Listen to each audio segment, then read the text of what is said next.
So இன்றைக்கி கிளாஸில் நம்ம சப்ஸ்பேஸ்லேருந்து வந்து ப்ராப்ளம்ஸ் வந்து பார்க்க போகிறோம். ஸோ ஃபஸ்ட் ப்ராப்ளம் என்னது அப்படின்னா, if A and B are subspaces of vector space V, prove that a plus b is equal to set of all v such that v equal to small a plus b is also a subspace of v. Further show that a plus b is the smallest subspace containing a and b. So ஏயும் பியும் வந்து சப்ஸ்பேஸாக இருக்குது அப்படின்னா ஏ plus பியும் subspace அப்படிங்கிறத சொல்லணும். இந்த ஏ plus B அப்படிங்கிறது தான் வந்து ஸ்மாலஸ்ட் சப்ஸ்பேஸ் அப்படிங்கிறதையும் நம்ம ப்ரூவ் பண்ணணும். ஏ ப்ளஸ் பியில் உள்ள எலமெண்ட்ஸ் எல்லாம் எந்த ஃபார்மேட்டில் இருக்குன்னா small A plus small B அப்படிங்கிற ஃபார்மேட்டில் வந்து இருக்கும். ஓகேவா? ஸோ ப்ரூஃபில் பார்ப்போம். அதுக்கு let v1 v2 belongs to A plus B and alpha belongs to F. So A plus பிலேருந்து 2 எலமெண்ட் எடுக்க போகிறோம். ஸோ ஏ ப்ளஸ் பிலேருந்து 2 எலமெண்ட் எடுத்தோம் அப்படின்னா ஏ ப்ளஸ் பியில் உள்ள எலமெண்ட்ஸோட ஃபார்மேட்னா எப்படி இருக்குன்னு சொல்லிட்டாங்கன்னா இதை மாதிரி ஏ ப்ளஸ் பி இருக்குன்னு சொல்லிட்டாங்க. ஸோ அதனால் நம்ம என்ன செஞ்சிடலாம் அப்படின்னா v1 வந்து a1 ப்ளஸ் b1 அப்படின்னும் v2 வந்து a2 ப்ளஸ் b2 அப்படின்னு வந்து எழுதிக்கலாம். where a1 a2 belongs to capital A and b1 b2 belongs to capital B. So இப்போ என்ன செய்யணும் அப்படின்னா v1 ப்ளஸ் v2வை வந்து நம்ம கேல்குலேட் பண்ணணும். ஸோ v1 ப்ளஸ் v2 பார்த்தோம் அப்படின்னா இதை வந்து ஜஸ்ட் அப்படியே ஆட் பண்ண போகிறோம். This is nothing but a1 plus a2ன்னு தனியாக பிரிச்சிடலாம், ப்ளஸ் b1 ப்ளஸ் b2ன்னு தனியாக எழுதிடலாம். இது வந்து belongs to A, அதை மாதிரி இது belongs to B, அதனால் belongs to A plus B அப்படிங்கிறது வந்து கிடைக்கும். அப்போ v1 plus v2 belongs to A plus B அப்படிங்கிறது வரும். So also alpha of a1 plus b1 இதை பார்த்தோம் அப்படின்னா இப்போ ஆல்ஃபாவை வந்து உள்ளே மல்டிபிள் பண்ண முடியும். அப்போ alpha a1 plus alpha b1 அப்படின்ட்டு கிடைக்கும். ஸோ இதுவும் belongs to A plus B. இது ஏன் belongs to A plus B அப்படின்னா ஏயும் பியும் நம்ம என்னென்ன அசியூம் பண்ணி வச்சுருக்கிறோன்னா சப்ஸ்பேஸ் அப்படின்ட்டு அசியூம் பண்ணி வச்சிருக்கிறோம். அப்போ சப்ஸ்பேஸோட தியரம் தெரியும்ல, W is subspace of V if and only if W is closed with respect to addition and scalar multiplication அப்படின்ட்டு அதில் ஸ்கேலார் மல்டிப்ளிகேஷன் வச்சு தான் வந்து ரெண்டாவது கண்டிஷன் சொல்லுவோம், வெக்டார் அடிஷனை வச்சு மொதல் கண்டிஷன் சொல்லுவோம். ஸோ அகைன் அதே தியரம் தான். இப்போ A ப்ளஸ் பிக்கு பார்த்தோம் அப்படின்னா வெக்டார் அடிஷனும் அதிலே சாட்டிஸ்ஃபையர் ஆயிடுது, ஸ்கேலார் மல்டிப்ளிகேஷனும் சாட்டிஸ்ஃபை ஆயிடுது ஏ ப்ளஸ் பியில். So A plus B is A subspace of V அப்படின்ட்டு சொல்லலாம். ஸோ இது வந்து அந்த தியரத்துலேருந்து தான் சொல்கிறோம். W subspace if and only if it is closed with respect to vector addition and scalar multiplication. So ஒரு பார்ட் வந்து ஓவர். ஸோ இன்னொரு பார்ட்டு என்னது அப்படின்னா now let W be any subspace containing A and B. So A plus B தான் வந்து smallest subspace அப்படிங்கிறத வந்து நம்ம சொல்லணும். அதுக்கு நம்ம என்னது செய்ய போகிறோம் அப்படின்னா Wங்கிறது ஒரு subspace containing A and B அப்படிங்கிற மாதிரி எடுப்போம். ஸோ இப்படி எடுத்தோம் அப்படின்னா நம்ம என்ன சொல்லணும்னா A plus B is subset of W அப்படின்ட்டு சொல்லிட்டா போதும். A plus BA வந்து உங்களுக்கு Wக்குள்ளே இருக்குன்னு சொல்லிட்டிங்கன்னா A plus B தான் வந்து உங்களுக்கு ஸ்மால் அப்படிங்கிற மாதிரி கிடச்சிரும். ஸோ இதை தான் வந்து நம்ம இப்போது ப்ரூவ் பண்ண போகிறோம். ஸோ அதுக்கு என்ன செய்ய போகிறோம் அப்படின்னா V belongs to A plus B அப்படின்ட்டு எடுத்துக்கிட்டு V belongs to W அப்படின்ட்டு ப்ரூவ் பண்ணிட்டா போதும். ஓகேவா? சரி, V belongs to A plus B. ஆனால் A plus Bயில் உள்ள எலமெண்ட்ஸ் எல்லாம் ஸ்மால் A plus Bன்னு இருக்குதா? அப்போ small V is equal to small A plus B அப்படிங்கிறத வந்து நம்ம எழுதிக்கலாம். ஸோ இப்படி எழுதிடுறோம். Since A subset of W நம்ம அதானே எடுத்து வச்சுருக்கிறோம். So A subset of W அப்படிங்கிறதுனால small A belongs to W அப்படின்ட்டு சொல்லிடலாம். Similarly capital B subset of W அப்படிங்கிறதுனால small B belongs to W அப்படிங்கிறத வந்து சொல்லிடலாம். ஸோ இது எதுலேருந்து சொல்கிறோம் அப்படின்னா இந்த லைன்லேருந்து சொல்கிறோம். W subspace containing A அப்படின்ட்டு இருக்குல்ல, அதனால தான் A subset of W. A subset of Wனா A belongs to W அப்படிங்கிறது வந்துடும். Similarly B belongs to W அப்படிங்கிறத வந்து நம்ம சொல்ல முடியும். ஸோ இப்படி சொல்லிட்டோம் அப்படின்னா therefore A plus B பார்த்தோம் அப்படின்னா A plus B equal to V which is also belongs to W அப்படிங்கிறது வந்து வந்துடும். அப்போது நம்ம என்ன சொல்லிடலாம்னா A plus B is a subset of W அப்படிங்கிறது வந்து நமக்கு ப்ரூவ் ஆயிடும். So A plus B subset of W அப்படின்னா A plus B is the smallest subspace containing W அப்படிங்கிறத வந்து சொல்லிடலாம். ஸோ இது ஒரு ப்ராப்ளம். ரெண்டாவது ப்ராப்ளம் பார்த்தீங்க அப்படின்னா let A and B be the subspace of the vector space V, then A intersection B is equal to 0 if and only if every vector V belongs to A plus B can be uniquely expressed in the form V equal to small a plus b, where small a belongs to capital A and small b belongs to capital B. So ஏயும் பியும் வந்து subspace of a vector space. இதில் A intersection B வந்து singleton ஜீரோவாக இருக்கணும் அப்படின்னா என்ன சொல்லியிருக்கிறாங்கன்னா every vector can be uniquely expressed in the form A plus B அப்படிங்கிறத வந்து நம்ம சொல்லணும். மேலே உள்ள ப்ராப்ளமில் என்ன ப்ரூவ் பண்ணிட்டோன்னா ஏ ப்ளஸ் பியில் உள்ள எலமெண்ட்ஸ் எல்லாமே வந்து இந்த ஃபார்மேட்டில் தான் இருக்கும் அப்படிங்கிறத நம்ம ஏற்கனவே ப்ராப்ளமில் சொல்லியிருக்கிறோம். அதனால நம்ம என்ன ப்ரூவ் பண்ணால் போதும்னா யூனிக்னஸ் மட்டும் நம்ம ப்ரூவ் பண்ணால் போதும். ஸோ யூனிக்னஸ் ப்ரூவ் பண்ணுறதுக்கு நம்ம என்ன செஞ்சுருக்கிறோன்னா வேறு மெத்தடில் வந்து நம்மளால் எக்ஸ்ப்ரெஸ் பண்ண முடியும் அப்படிங்கிறத எடுத்துக்கிட்டு இது ரெண்டுமே வந்து சேம் அப்படிங்கிறத வந்து நம்ம சொல்ல போகிறோம். அப்போ a1 + b1 is equal to a2 + b2 அப்படின்ட்டு எடுத்துக்கிடுவோம். இதை இந்த சைடு கொண்டுட்டு வாங்க, இதை இந்த சைடு கொண்டுட்டு போங்க. அப்போ a1 - a2 is equal to b2 - b1 அப்படிங்கிறது வந்து கிடைக்கும். ஆனால் a1, a2 belongs to a-னா a1 - a2வும் belongs to a தான். அதை மாதிரி b1 b2 belongs to b-னா b1 - b2வும் belongs to b தான். ஸோ இது ஏன் அப்படின்னா ஏயும் பியும் வந்துன்னா நம்ம சப்ஸ்பேஸ் அப்படின்ட்டு எடுத்து வச்சுருக்கிறோம். ஸோ அதனால இந்த கண்டிஷன் வந்து கண்டிப்பாக வந்து ட்ரூவாக இருக்கும். ஸோ அப்போ இப்படி இருந்துச்சு அப்படின்னா hence a1 - a2, b1 - b2 - b1 belongs to a intersection b அப்படிங்கிறத வந்து நம்ம சொல்ல முடியும். ஸோ இப்படி சொல்லிட்டோம் அப்படின்னா உங்களுக்கு ஆக்சுவலாக என்னது கிடைக்கும்? சின்ஸ் ஏ இன்டர்செக்ஷன் பி வந்து ஜீரோவா, ஏ இன்டர்செக்ஷன் பி ஜீரோங்கிறத தான் நம்ம அசியூம் பண்ணி வச்சுருக்கிறோம். ஏ இன்டர்செக்ஷன் பி ஜீரோனா அதில் உள்ள இந்த ரெண்டுமே வந்து ஜீரோ.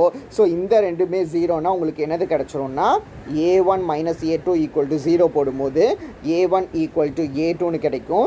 b2 - b1 = 0ன்னு போடும்போது b1 = b2 அப்படின்ட்டு வந்துடும். ஸோ இது ரெண்டுமே ஈக்குவல் அப்படின்னா யூனிக்னஸ் வந்து ப்ரூவ் ஆகிடும். ஸோ இது வந்து ஒரு பார்ட்டு.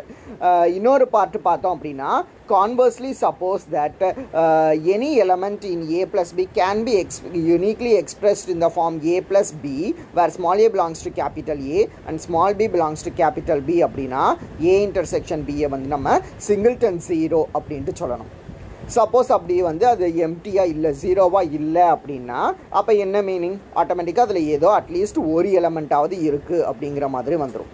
அப்போ நம்ம என்ன செய்ய போகிறோம் அப்படின்னா let v belongs to a intersection b அப்படின்ட்டு எடுத்துக்கிடுவோம்.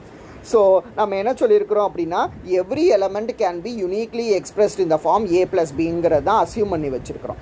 அப்போ நம்ம 0 அப்படிங்கிற ஒரு எலமெண்ட்டை நம்ம எடுக்க போகிறோம். இதை வந்து யூனிக்காக இதை வந்து v - v அப்படின்னு போட்டாலும் 0. அதே சமயத்தில் 0ங்கிற எலமெண்ட்டை வந்து நம்ம 0 + 0 அப்படின்னு வந்து எழுதி வச்சுக்கலாம். அப்போ நமக்கு என்னது கிடைக்குது அப்படின்னா 0ங்கிற ஒரு எலமெண்ட்டை வந்து நமக்கு 2 டிஃபரெண்ட் மெத்தடில் வந்து எக்ஸ்ப்ரெஸ் பண்ண முடியுதுன்னு கிடைக்குது. இது வந்து ஒரு கான்ட்ரடிக்ஷன். ஏன்னா யூனிக்காக தான் எக்ஸ்ப்ரெஸ் பண்ண முடியும்னு நம்ம எடுத்து வச்சுக்கிறோம். ஸோ எதனால் இந்த கான்ட்ரடிக்ஷன் வந்ததுன்னா ஏ இன்டர்செக்ஷன் பியில் ஒரு எலமெண்ட் இருக்குன்னு எடுத்ததுனால கான்ட்ரடிக்ஷன் வருது. ஸோ எலமெண்ட் இருக்கிறதுக்கு வாய்ப்பே கிடையாது. ஸோ ஏ இன்டர்செக்ஷன் பி = 0 அப்படிங்கிறது வந்து கிடைக்கும். ஸோ இது வந்து ரெண்டாவது ப்ராப்ளம். நெக்ஸ்ட் டெஃபினிஷன் என்னது அப்படின்னா let a and b be the subspace of a vector space, then v is called the direct sum of a and b. b வந்து direct sum அப்படின்ட்டு எப்போ சொல்லுவோம் அப்படின்னா அது ரெண்டு கண்டிஷனை வந்து சாட்டிஸ்ஃபை பண்ணணும். a + b = v அப்படிங்கிற ஒரு கண்டிஷனும் a intersection b = 0 அப்படிங்கிற இந்த கண்டிஷனையும் சாட்டிஸ்ஃபை பண்ணணும். சாட்டிஸ்ஃபை பண்ணிச்சுன்னா a and b வந்து நம்ம v is the direct sum of a plus b ன்னு சொல்லலாம். இதை நம்ம எப்படி டினோட் பண்ணுவோம்னா v = circle plus a b அப்படின்ட்டு டினோட் பண்ணுவோம். இதை தான் வந்து டைரக்ட் சம் அப்படின்ட்டு சொல்லுவோம். அது இதை எப்படி ரீட் பண்ணுவோம்னா v = a direct sum b அப்படின்ட்டு வந்து நம்ம ரீட் பண்ணுவோம். ஓகேவா? சரி, நெக்ஸ்ட் தியரம் பார்த்தோம் அப்படின்னா let v be the vector space over the field f Wங்கிறது வந்து subspace of V, let V by W equal to W plus V such that V belongs to V na, then V by W is a vector space over F under the following conditions.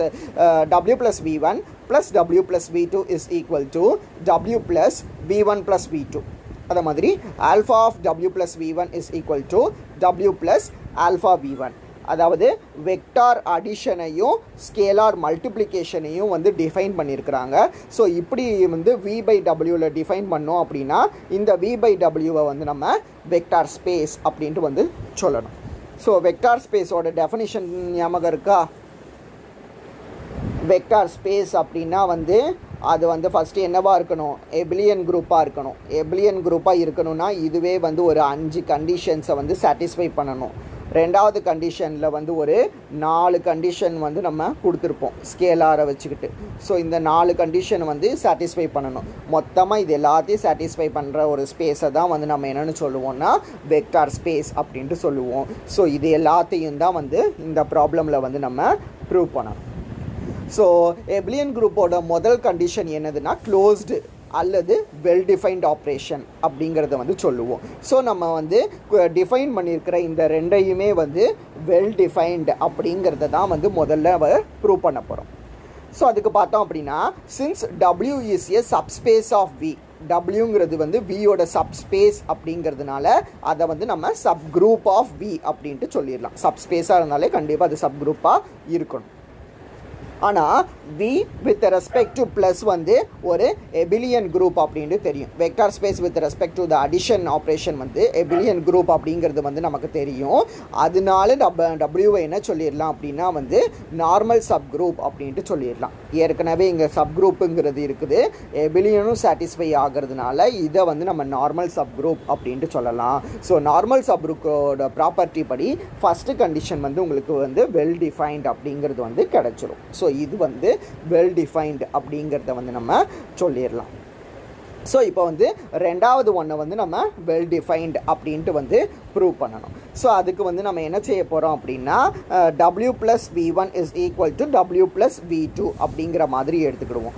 W plus V1 is equal to W plus V2 அப்படின்னாலே இதுலேருந்து அதனோட definition படியே என்ன சொல்லிடலாம்னா V1 minus V2 belongs to W அப்படின்ட்டு வந்து சொல்லிட முடியும். Equal டூன்னு இருக்கிறத வந்து பிலாங்ஸ் டூன்னு போட்டு V1 minus V2 belongs to W அப்படின்ட்டு எழுத முடியும். ஆனால் Wங்கிறது வந்து சப்ஸ்பேஸ் அப்படின்னா நம்ம ஒரு தியரம் படிச்சிருக்கிறோமா, closed with respect to vector addition and scalar மல்டிப்ளிகேஷன்னு. அப்போ ஸ்கேலார் மல்டிப்ளிகேஷன் ட்ரூவா, அதனால இதை வந்து ஒரு ஸ்கேலாரால் மல்டிபிள் பண்ண போகிறோம். அப்போது V1 minus V2 belongs to W அப்படின்னா ஆல்ஃபாங்கிற ஸ்கேலாரால் மல்டிபிள் பண்ணும்போது அதுவும் belongs to W அப்படிங்கிறது வந்து நமக்கு கிடைக்கும். ஸோ இதுக்கப்புறம் என்ன செய்வோம் அப்படின்னா இப்படி உள்ளே வந்து மல்டிபிள் பண்ணுவோம். Alpha V1 minus alpha V2 belongs to W அப்படின்னு. ஸோ அப்போ இந்த மைனஸ் இந்த சைடு போச்சு அப்படின்னா வந்து ப்ளஸ்ன்னு வரும். அப்போ alpha V1 belongs to W plus alpha V2 அப்படின்ட்டு வரும். ஸோ நம்ம இப்படி இருந்துச்சு அப்படின்னா அதை இப்படி எழுதியிருக்கோமா. ஸோ இப்போ வந்து அப்படியே வந்து ரிவர்ஸ், நமக்கு வந்து இப்படி இருக்குது, அதை வந்து நம்ம இப்படி எழுத போகிறோம். ஸோ அப்போ என்னது கிடைக்கும் அப்படின்னா W plus alpha V1 is equal to W plus alpha V2 அப்படின்னு கிடச்சிரும். ஸோ இதுதான் வந்து நமக்கு வந்து W plus alpha V1 is equal to W plus alpha V2ன்னு கிடச்சிரும். அதனால வந்து செகண்ட் ஆப்ரேஷனும் வந்து நமக்கு வெல் டிஃபைன்ட் அப்படின்ட்டு சொல்லிடலாம். அங்கே V1க்கு மட்டும் டிஃபைன் பண்ணியிருக்கிறாங்க. ஸோ நம்ம V1 V2ன்னு எடுத்தாலும் அதே மாதிரி கண்டிஷன் வந்து நமக்கு சாட்டிஸ்ஃபை ஆகுது. அதனால என்ன சொல்லிடலாம்னா வந்து செகண்ட் ஆப்ரேஷனும் வந்து வெல் டிஃபைன்ட் அப்படிங்கிறத வந்து நம்ம சொல்லிடலாம். ஓகேவா? ஸோ ஃபஸ்ட்டு கண்டிஷன் சாட்டிஸ்ஃபை ஆகுது எபிலியன் குரூப்பில். ரெண்டாவது கண்டிஷன் என்னதுன்னு பார்த்தோம்னா வந்து அசோசியேட்டிவ் ப்ராப்பர்ட்டி. அசோசியேட்டிவ்னா என்னது தெரியும்ல? Associative means A plus B plus C is equal to A plus B plus Chinnu prove பண்ணுறது தான் வந்து உங்களுக்கு அசோசியேட்டிவ். அதை தான் வந்து ப்ரூவ் பண்ண போகிறோம். அப்போ அசோசியேட்டிவ்னாலே 3 எலமெண்ட்ஸ் நமக்கு வேணும். அதனால W plus V1, W plus V2, W plus V3 3 எலமெண்ட்டை வந்து V over Wவில் வந்து எடுத்துக்கலாம். அப்போது A plus B plus C இதை வந்து நம்ம கன்சிடர் பண்ண போகிறோம். இப்போ இது பார்த்தோம் அப்படின்னா w + v2 + w + v3ன்னு இருக்குதா, இது நம்மளோட கண்டிஷன் மாதிரியே இருக்குதா. அப்போ இப்படி இருந்ததுன்னா வந்து இதை நம்ம எப்படி எழுதியிருக்கோம்னா w + v1 + v2ன்னு எழுதியிருக்கிறோமா. அப்போ இதை எப்படி எழுத முடியும், w + v2 + v3 அப்படின்ட்டு எழுதிக்கலாமா. ஸோ அப்படி எழுதியிருப்போம். அகைன் இப்போ என்னது இருக்குன்னா முன்னாடி w + v1 அப்படின்ட்டு இருக்குதா. அகைன் அதே மாதிரி தான். எப்படி அப்படின்னா இதை வந்து w + v1ன்னு கன்சிடர் பண்ணலாம், இதை w + v2 அப்படின்ட்டு கன்சிடர் பண்ணலாம்.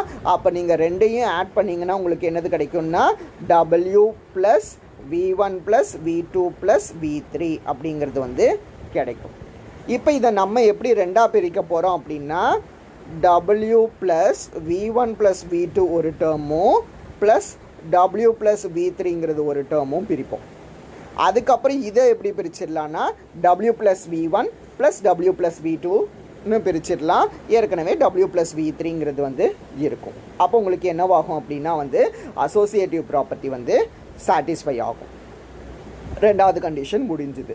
ஸோ மூணாவது பார்த்தோம் அப்படின்னா வந்து ஐடென்டிட்டி எலமெண்ட். கிளியராகவே வந்து w + 0 அப்படிங்கிறது தான் இங்கே பொறுத்த வரையில் வந்து நம்ம ஐடென்டிட்டி எலமெண்ட் அப்படின்ட்டு வந்து சொல்லுவோம். நாலாவது பார்த்தீங்க அப்படின்னா வந்து இன்வர்ஸ் எலமெண்ட்டா. ஸோ இன்வர்ஸ் வந்து கிளியராகவே வந்து w - v1 is the inverse of w + v1 அப்படிங்கிறத வந்து சொல்லலாம். ஸோ அப்போ இந்த 4 கண்டிஷன் வந்துடுது. வெல் டிஃபைன்டு வந்துருச்சு, அசோசியேட்டிவ் வந்துருச்சு, ஐடென்டிட்டி எலமெண்ட் வந்துருச்சு, இன்வர்ஸ் எலமெண்ட் வந்துருச்சு. ஸோ 4மே வந்துட்டதுனால இதை வந்து நம்ம குரூப் அப்படின்ட்டு சொல்லுவோம். ஸோ 5வது ஒரு கண்டிஷன் பார்த்தீங்கன்னா a + b = b + aன்னு கிடைக்குதான்னு பார்க்கணும். a + b = b + aன்னு கிடைச்சிருச்சு அப்படின்னா இதுதான் வந்து கம்யூட்டேட்டிவ் கண்டிஷன். கம்யூட்டேட்டிவ் கண்டிஷன் அப்படின்ட்டு சொல்லுவோம். ஸோ இந்த கண்டிஷனை சாட்டிஸ்ஃபை ஆகுதான்னு பார்த்தீங்கன்னா w + v1 + w + v2வை டெஃபினிஷன் படி w + v1 + v2ன்னு எழுதிக்கலாம். இதை v2 + v1 ரிவர்ஸில் எழுதுவோம். அப்போ w + v2 + w + v1ன்னு கிடச்சிரும். அதனால இதை வந்து நம்ம எபிலியன் குரூப் அப்படின்ட்டு வந்து சொல்லிடலாம். ஸோ இதுக்கப்புறம் வந்து now let alpha comma beta belongs to f அப்படின்ட்டு எடுப்போம். அப்போது alpha of w + v1 + w + v2 என்னது கிடைக்குது அப்படிங்கிறது வந்து பார்க்கணும். ஃபஸ்ட்டு கண்டிஷன் என்னது அப்படின்னா alpha of u + v = alpha u + alpha v அப்படின்ட்டு சொல்கிறது. ஸோ இதில் பார்த்தோம் அப்படின்னா இது டெஃபினிஷன் படி எழுதிடலாம்ல. இது வந்து w + v1 + w + v1 + w + v2வை w + v1 + v2 அப்படின்ட்டு எழுதலாம். ரெண்டாவது கண்டிஷன் படி w + ஆல்ஃபா ஆஃப் w + v-யை w + ஆல்ஃபா v அப்படின்ட்டு நம்மளால் எழுத முடியும். அதுக்கப்புறம் ஆல்ஃபாவை உள்ள மல்டிபிள் பண்ணால் w + alpha v1 + alpha v2 அப்படிங்கிறது வந்து கிடைக்கும்.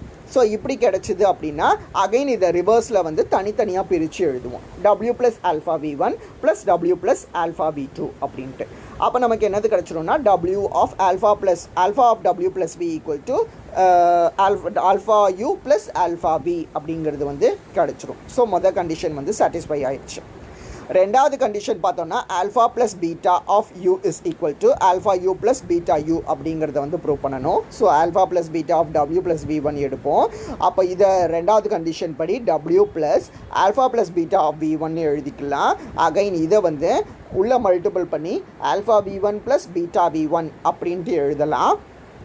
அகெயின் மொதல் கண்டிஷன் யூஸ் பண்ணோம் அப்படின்னா w + alpha v1 + w + beta v1 அப்படின்ட்டு எழுத முடியும். இப்போ மறுபடியும் ரெண்டாவது கண்டிஷன் யூஸ் பண்ணோன்னா alpha of w + v1 + beta of w + v1 அப்படின்ட்டு எழுதிக்கலாம். இங்கே நான் சொல்கிற மொதல் கண்டிஷன் ரெண்டாவது கண்டிஷன் எல்லாமே எதை குறிக்கக்கூடியதுன்னா வந்து இதை குறிக்கக்கூடியது. இதை யூஸ் பண்ணி தான் நான் கீழே ஃபுல்லாகவே சொல்லிட்டு வரேன். மொதல் கண்டிஷன் ரெண்டாவது கண்டிஷன்னா இது ரெண்டையும் தான் வந்து நான் சொல்லிட்டு வரேன். ஓகேவா? அப்போது உங்களுக்கு ரெண்டாவது இங்கே பார்த்தீங்க அப்படின்னா alpha + beta of w + v1 = alpha of w + v1 + beta of w + v1 அப்படின்ட்டு வரும். ஸோ மேலே சொன்ன 2 கண்டிஷன்ஸை யூஸ் பண்ணி தான் இந்த 4 கண்டிஷன்ஸையும் நம்ம ப்ரூவ் பண்ணுவோம். ஸோ இங்கே மூணாவது கண்டிஷன் பார்த்தோன்னா alpha of beta u = alpha beta of u அப்படின்ட்டு சொல்லணும். So alpha of beta of W plus V1 பார்த்தோன்னா alpha of W plus beta V1 அப்படின்ட்டு கிடைக்கும். அப்போ W plus alpha beta of V1 அப்படின்ட்டு எழுதிக்கலாம். This is nothing but alpha beta of W plus V1 அப்படின்ட்டு வரும். ஸோ தேர்டு கண்டிஷனும் வந்து prove ஆகும். நாலாவது கண்டிஷன் பார்த்தீங்க அப்படின்னா 1 into u is equal to u அப்படின்ட்டு ப்ரூவ் பண்ணணும். அப்போ 1 into w plus v1 is equal to w plus 1 into v1 அப்படின்ட்டு எழுதிக்கலாம். அப்போ this is equal to w plus v1 அப்படிங்கிறதே வந்து கிடச்சிரும். அப்போ நமக்கு என்னது ரெண்டாவது கண்டிஷன் வெக்டார் ஸ்பேஸோட அடுத்த 4 கண்டிஷன்ஸ் ஸ்கேலார் மல்டிப்ளிகேஷனை பொறுத்த வரையில் நமக்கு ட்ரூவாக வந்து கிடச்சிருச்சு. ஏற்கனவே பில்லியன் குரூப்பையும் நம்ம ப்ரூவ் பண்ணிட்டோம். அதனால நம்ம கன்சிடர் பண்ண இந்த v/wங்கிற இந்த வெக்டார் ஸ்பேஸ் இதை வந்து நம்ம இந்த ஸ்பேஸை வந்து நம்ம வெக்டார் ஸ்பேஸ் அப்படின்ட்டு வந்து நம்ம சொல்லிடலாம். ஸோ இந்த வெக்டார் ஸ்பேஸுக்கு பேர் தான் வந்து என்னது அப்படின்னா கோஷன் ஸ்பேஸ் அப்படின்ட்டு சொல்லுவோம். ஸோ ஒன் வேர்டில் கோஷன் ஸ்பேஸ் எப்படி இருக்கும்னு கேட்டாங்கன்னா கோஷன் ஸ்பேஸுங்கிறது வந்து v/w அப்படிங்கிற ஃபார்மேட்டில் இருக்கும் அப்படிங்கிறத வந்து நம்ம சொல்லலாம். ஸோ அப்போ இன்றைக்கி வந்து நம்ம என்னென்ன பார்த்தோம் அப்படின்னா 3 ப்ராப்ளம் வந்து பார்த்தோம். ஏயும் பியும் வந்து சப்ஸ்பேஸ்னால் a + b is the smallest subspace அப்படிங்கிறத பார்த்தோம். ரெண்டாவது ப்ராப்ளமில் வந்து ஏயும் பியும் சப்ஸ்பேஸ் அப்படின்னா a intersection b is equal to 0 if and only if v can be uniquely expressed in the form v equal to a + b அப்படிங்கிறத வந்து பார்த்தோம். ஸோ டைரக்ட் சம் டெஃபனிஷன் என்னங்கிறத பார்த்துட்டு அந்த v/w is a vector space over f அப்படிங்கிற இந்த ஒரு தியரத்தை வந்து ப்ரூவ் பண்ணியிருக்கோம். ஸோ இந்த தியரம் வரைக்கும் இன்றைக்கி கிளாஸில் பாருங்கள்.